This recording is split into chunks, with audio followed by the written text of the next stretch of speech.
The house felt wrong the second I opened the front door. Too quiet.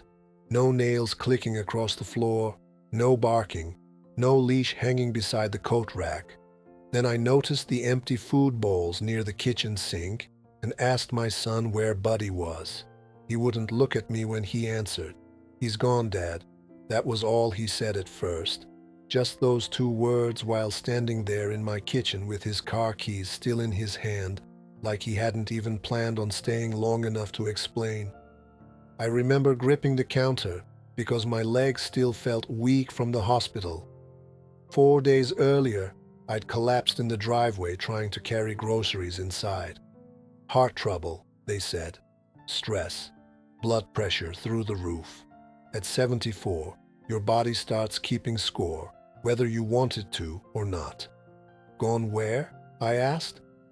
Kevin finally looked at me then, but only for a second.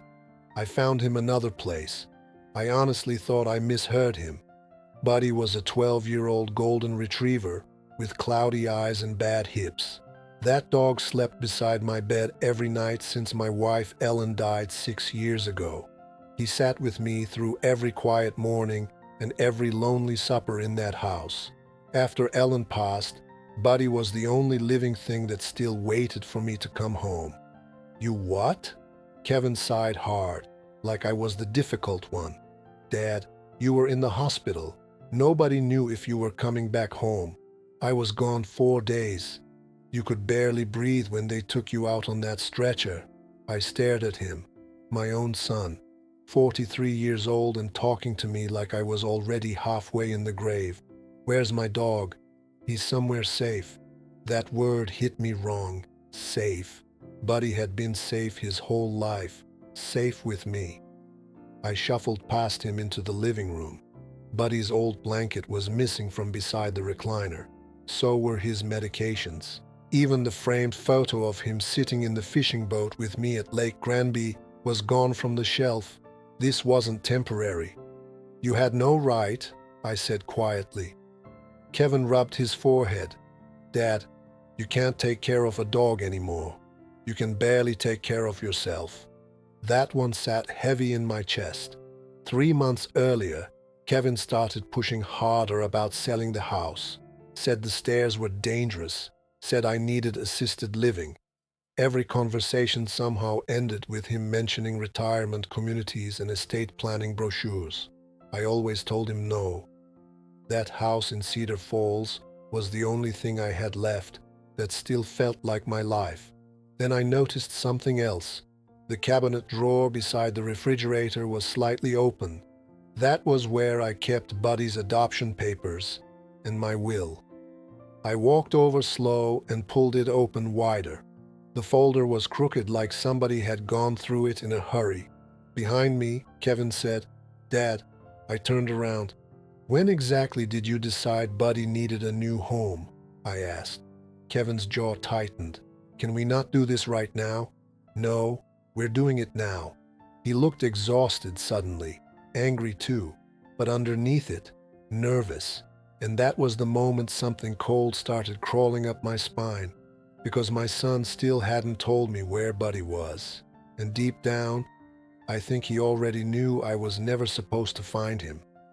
Kevin kept pacing around the kitchen while I stood there holding Buddy's adoption papers in one hand and my will folder in the other. I could hear the refrigerator humming, hear the clock over the stove ticking. Tiny sounds suddenly felt loud when the house was missing the one sound that mattered. "Who went through this drawer?" I asked. "Nobody."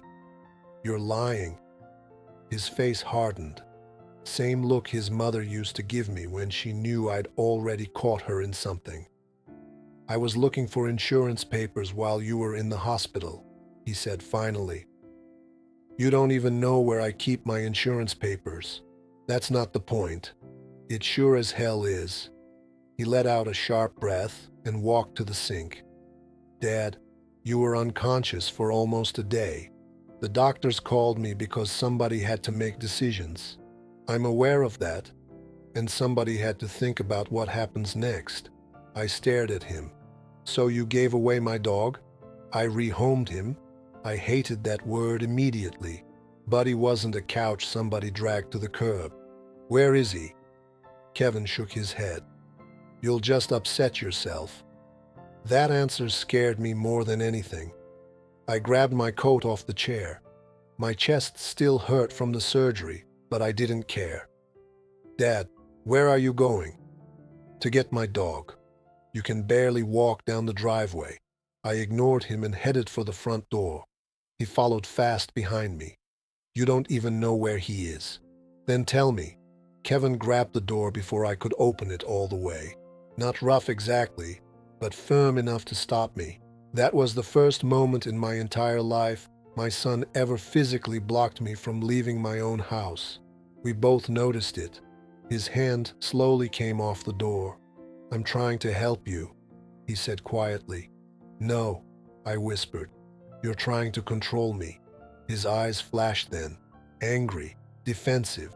You think I wanted this responsibility? You think I wanted calls from hospitals at 2 in the morning?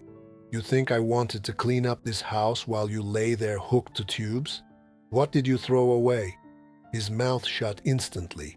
That told me enough. I pushed past him and went down the hallway toward my bedroom. My knees hurt with every step, but anger kept me moving. Closet door open, dresser drawers half shut, papers stacked differently. Somebody had searched everything. I opened the nightstand beside my bed. Empty. The old cigar box where I kept cash was gone. $5,000 I'd hidden there since Ellen died. I turned slowly toward Kevin. Where's my money? His face went pale for half a second before he recovered. You shouldn't keep cash in the house. Where is it? I moved it somewhere safer. That word again. Safe. Safe sounded a lot like stolen. I felt my heartbeat pounding hard enough to hurt. Kevin noticed too, because suddenly his tone softened. Dad, sit down before you work yourself up again. You took my dog. I found him a better situation. You took my money. I protected it. I looked at my son standing in my bedroom like he owned the place. Then I noticed something else. Ellen's jewelry box was missing from the dresser. Every piece she left behind after 48 years of marriage. The room started spinning a little. Kevin, I said slowly, what else did you take? For the first time since I got home from the hospital, my son looked afraid. Kevin sat down heavily on the edge of my bed, like the weight of the room had finally caught up with him. I didn't take anything, he muttered. I almost laughed at that. My wife's jewelry box was gone. My cash was gone, my dog was gone, and somehow I was supposed to believe things were simply floating out of the house on their own. Where's Ellen's jewelry? He rubbed both hands over his face. Lisa put it away. My daughter-in-law. That answer made my stomach turn worse somehow. Put it where? In storage. Why? Because this house isn't safe anymore. His voice cracked when he said it, loud enough to echo down the hallway. For a second, neither of us spoke. Then he stood again and pointed toward the living room. You collapsed alone in this house, Dad. Alone. Do you understand what that looked like when I got here? I did understand. I remembered waking up on the driveway with rain hitting my face and Buddy barking so hard the neighbor came running over. That dog stayed beside me while I couldn't even move my arms. Buddy never left me. You should have called me before touching anything, I said. You were unconscious. You still ask? Kevin shook his head hard. You never listen. Ever since Mom died, you shut everybody out. That's not true. You barely answer calls. You sit here alone with that dog and act like nothing's changing. I looked away because part of me knew there was truth in that. After Ellen passed, the world got smaller, quieter. Buddy filled spaces people couldn't, but none of that explained this. Where is he? I asked again. Kevin walked to the window and stared outside before answering. With a family. What family? A good one. Names. Silence. That cold feeling returned to my chest. You don't know them, do you? I used an agency. An agency. Like Buddy was furniture. What agency? Kevin finally snapped then. Why does it matter? He's old, Dad. He needs more care than you can give him now. He needed me. The room went quiet after that. Kevin looked tired suddenly. Not angry anymore. Just tired. Then he said something that didn't make sense. Lisa thought this would be easier. I frowned. What would? He hesitated too long. The transition. Transition. Another word I hated immediately. I stared at him carefully. Transition to what? His phone buzzed in his pocket before he answered. He glanced at the screen and cursed under his breath. Who's Lisa talking to? I asked. Nobody. Put the phone down. He ignored me and typed something quickly. That's when I noticed the folders sitting halfway under my bed. Not mine. A manila folder with paperwork sticking out. Kevin saw where I was looking and moved too late. I bent down slowly, my chest aching, and pulled it free before he could stop me. The first page had my name on it, Thomas Whittaker. Below that, in bold letters, Senior Assisted Living Application. My hand started shaking. There were signatures clipped to the back, financial statements, property valuation estimates for my house, and right on top, a document labeled Pet Surrender Release. Buddy's name was printed across it. But the signature at the bottom wasn't mine, it was Kevin's. Then I saw the date. 3 days before, I even collapsed in the driveway. I read the date 3 times because my brain refused to accept it. 3 days before I collapsed, 3 days before the ambulance, 3 days before anybody knew I'd end up in a hospital bed. My son had already signed papers to get rid of my dog. The room felt smaller all of a sudden. You planned this, I whispered. Kevin's face drained of color. Dad, you planned this before I even got sick. It wasn't like that. I held the papers up in my shaking hands. Then explain it to me. He opened his mouth, closed it again, then sat down hard in the chair near the window like his legs stopped working. Finally, he said it. Lisa pushed for it. That answer hit me like a slap. Not because I liked my daughter-in-law much. Truth was, Lisa had been trying to get me out of that house for years. Every holiday somehow turned into conversations about retirement communities or selling property values while pretending it was concern. But Kevin saying it out loud meant he knew exactly how wrong this was.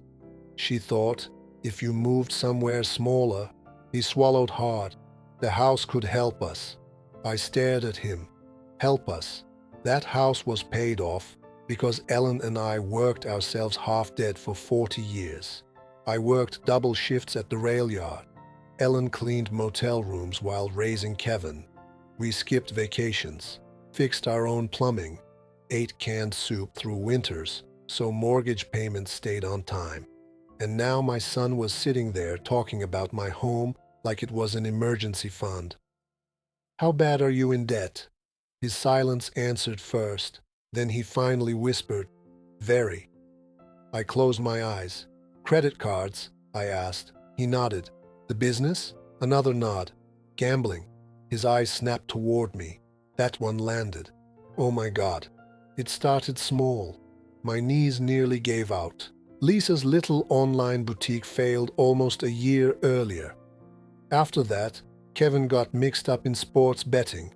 First football, then casinos over in Black Hawk, then online poker at night after Lisa went to bed. I remembered the borrowed money, the nervous phone calls, the sudden pressure to discuss my will. It all fit together now. We weren't trying to hurt you, he said quickly. We just needed time. You forged my signature. I was going to fix everything after the house sold. House sold. There it was. Not assisted living, not concern, not safety. They were trying to move me out before I even knew what was happening. And Buddy?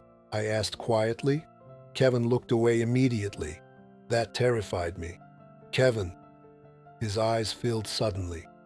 real tears. And that scared me more than anything yet. He bit Lisa. What? She came here while you were in the hospital. We were packing some things and he wouldn't let her near your bedroom. I could picture it perfectly. Buddy old and hurting and standing guard anyway. He never bit anybody. He thought she was hurting you. The words barely came out of him. I sat down slowly on the edge of the bed because my chest hurt so bad I thought the stitches might split open. What did she do to him? Kevin started crying then, quiet at first, then ugly, the kind of crying grown men do when the lie finally collapses. She called animal control. The room went dead silent. They said because he bit someone his age, because he was aggressive. I couldn't breathe. Where is my dog? Kevin covered his face. They put him down the morning you came home from the hospital. I don't remember falling. 1 second, I was sitting on the bed staring at my son through a blur of tears, and the next, I was on my knees gripping the mattress while pain ripped through my chest so hard, I thought my heart had finally decided it was done with me. Buddy was dead, not lost, not rehomed, dead, because he tried to protect my house, protect me. Kevin kept talking, but the words came apart in my ears. They said they had to. You killed him. Dad, please. You killed my dog. I'd never seen fear in my son like that before. Real fear. Not of me hurting him. Fear of finally seeing himself clearly. I pushed myself upright slowly. Every breath hurt, but not as much as looking at him. I loved that dog more than anything left in my life, I said. Kevin wiped his face hard. I know. No, you don't. Because if he understood that, none of this would have happened. The house stayed quiet for a long time after that. Evening light came through the bedroom window in thin orange lines across the floor. I kept expecting to hear Buddy's nails in the hallway out of pure habit. But there was nothing, just silence. Kevin finally stood up. Dad, I can still fix some of this. I almost laughed again. Fix. As if there was a repair for something like this. You need help, he whispered. I looked at him carefully. Not the 43-year-old man drowning in debt, not the liar, not the thief. For 1 second, I saw the little blond boy who used to sleep curled against our old dog Daisy during thunderstorms because he was scared of the dark. And somehow, that hurt worst of all. You should go, I said quietly. He didn't move. Dad, get out of my house. His face folded apart then. He nodded once like a man walking toward his own execution. At the bedroom door he stopped. I really did think you might die in the hospital. I didn't answer. And I didn't know what to do. Still, I said nothing, because the truth was, he did know what to do. He just chose himself instead. The front door closed a minute later. Then the house went silent again.